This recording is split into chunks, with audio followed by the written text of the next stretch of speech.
This is very handy.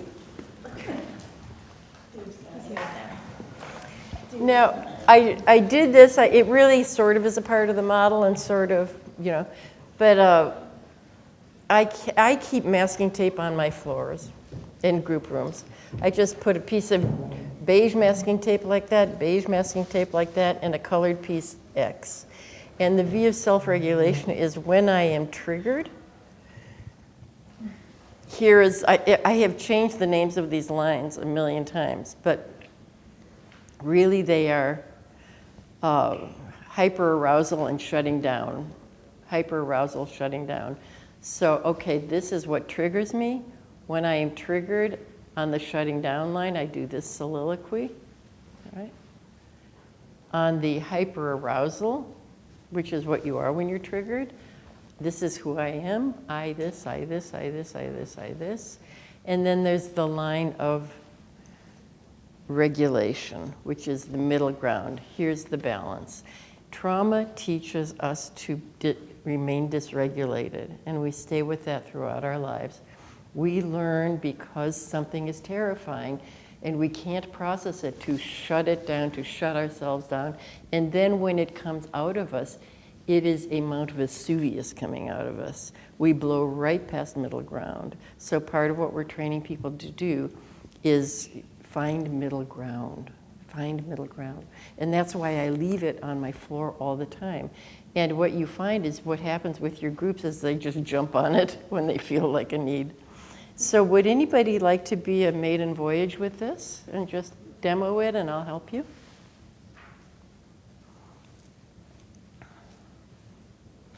Okay, Ben. Oh, is that not? Oh, thought that you were getting up. Yeah, I was. Okay. So can you name the trigger event? Yeah. I was riding down the highway at 95 miles an hour on my motorcycle, and my friend was behind me, intoxicated, wheeled tire to tire, and he hit the back of me at 95 miles an hour on the highway. You were sober. Yes, absolutely, I was, but he wasn't. Got it. Okay, so do you want to do this is a walk and talk, we also call it psychodrama. It's a casual name. It's a soliloquy, just I, at that moment, when I got triggered into that hyper state, I, and then just walk this with me. Okay. I usually I'm triggered by. It's not story. You're going back to the moment and just articulating it. I'm going back to the moment. Exactly. Okay. I look behind me in the rearview mirror. He's right behind me. I speed up to get some distance, and evidently he speeded up also to maintain the distance. It's not story, it's where you go in your body when you get, sorry, I'm not explaining this clearly enough. Okay. Let's start again because we don't need to hear the story, we have Okay. enough of the story. Okay. We need to hear where you go on the inside when, at that moment when he bumped you, where did you go on the inside? I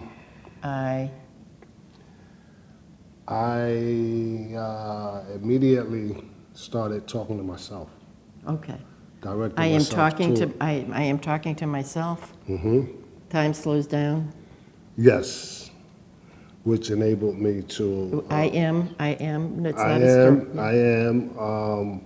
At this point, telling myself I can't go down on this highway. Of course, I'm feeling fear, but time slowed down enough for me to be able to think my way through it. But Okay, you're still telling the story about it. okay, I don't know how else to do this. But I don't either, actually, because you've already worked this one out.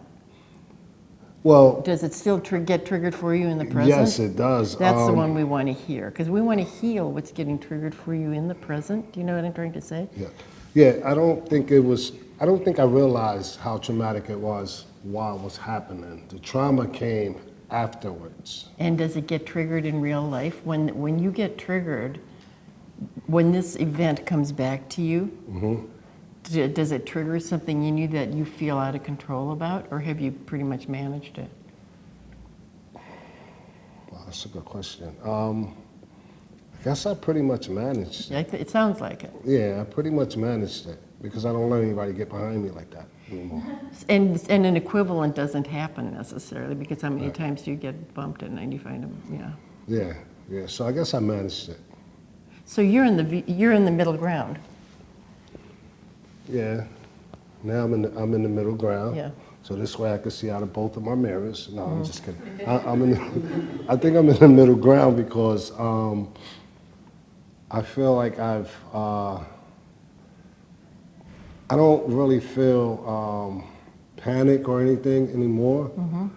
But I know to avoid that feeling, I have to be aware of my surroundings when I'm riding. So I feel like I guess I've remedied that situation.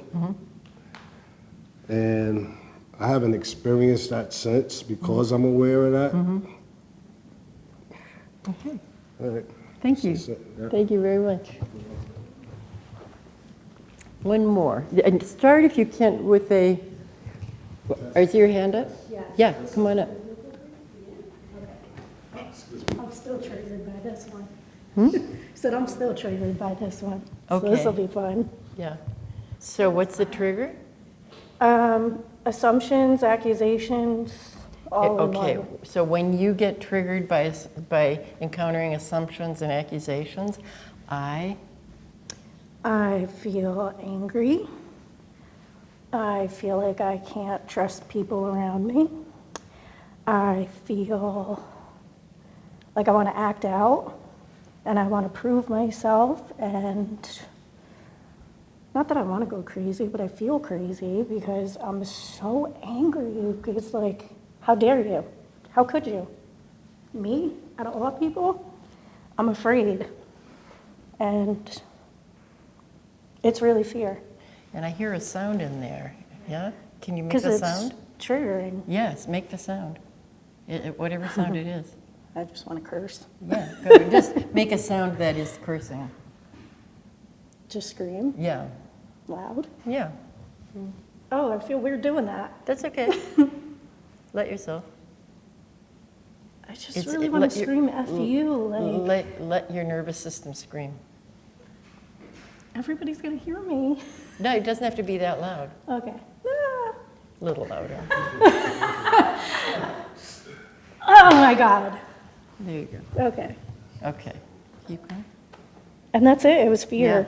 It was really based on fear. Yeah. Okay, and let's go back down here. And now, do you shut down sometimes? I did shut down in that moment. Okay, I exactly. didn't Yeah. want to work weekends anymore. I didn't want to talk. I just cried. Yeah, you two know.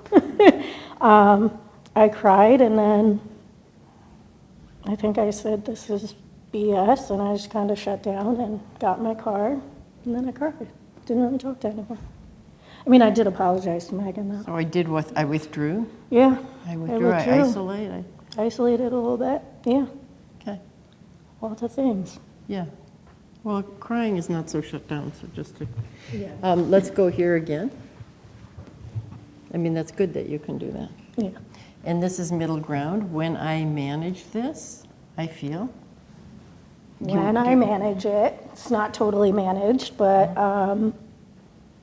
I know me, and I know I wouldn't, like, I know the truth. So I'm okay with it, you know? Like, people think what they want to think, but I know it's real. I know what I would do and what I wouldn't do. So it's I okay. can find my own compass again. Yeah. Here I can find my inner compass. Yeah. Yeah. I can find me. You can't top that. You can't top that. Thank you. Thank you. Let me see how we're doing on time. It'd be nice if we can do one more. Yeah, we can do one more. The mic is open. I'm good.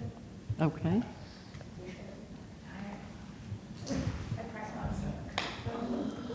You've got one?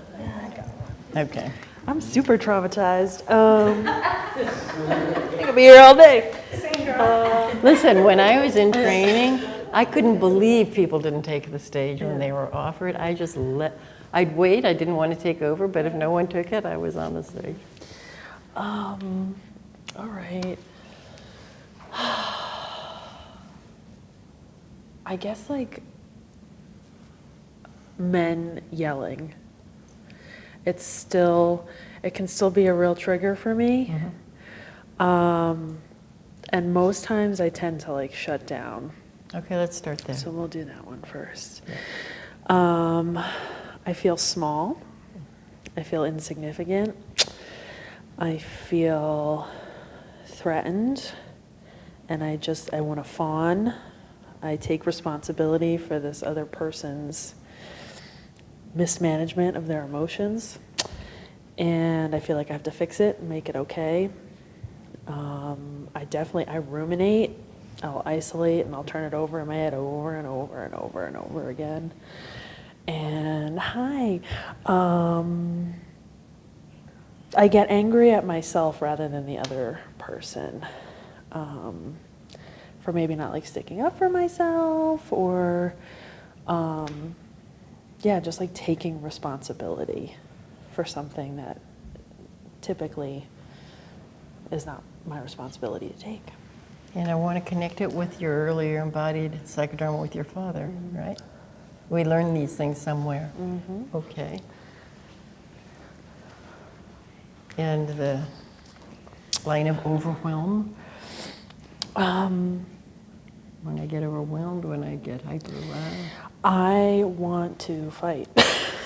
I want to scream and yell and retaliate and just show people that I'm not something to be messed with, that you can't walk all over me.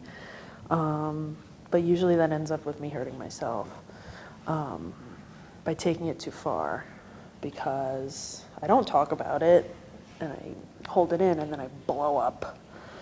And then I feel crazy because I act crazy, or at least not what I know to be a balance for me. So it feels really yucky after I let myself get to that point. This is the exploding, the imploding, and now we'll go with the balance. And this is the self-regulation. Question, do you walk with them every time? Usually, but you don't have to. I think when I regulate, I feel an inner peace. I feel self-confidence. I allow myself to pause but not withdraw. Respond rather than react. And I think the priority is for me to keep myself safe rather than fixing the situation. On this line, I have a self. I have a self, To right. keep safe. I haven't given it away over here or given it away over here. Right, so I'm able to be clear-minded and level-headed and, what am I trying to say? I'm in the middle here, right? So I feel balanced and I like myself in this situation even though I don't like the situation I'm in. So. Beautiful. Thank you. Thank you. Thank you. Beautiful. So you can see that, to answer your question again, people, when they start hopping up, can do it themselves. But I do walk it oftentimes, but in groups when things get going, people will just jump on and do it. So whatever. You walk with them as a support through the process? I like to double a little if need be. The soliloquy evolved into a walk and talk, but I think you have to just judge clinically, are you in the way or are you being a support? If you're supportive, it feels good, and then you're in the way, get out of the way, Same way you do with children. They need you for support, and then suddenly you're in the way when they can do it themselves. And then when they can do it themselves and you're doing it for them, you're in the way of their development. And it goes the same with clients. So you kind of have to stay in tune, and that doesn't mean disappear. That just means move back a little and give them more space. So questions. We've got, almost 15 minutes. Can you show us the chair thing if nobody has questions? Yes? What chair thing? We might not be able to do it, but I can walk it out for you. Yeah. Let's get six chairs in a V.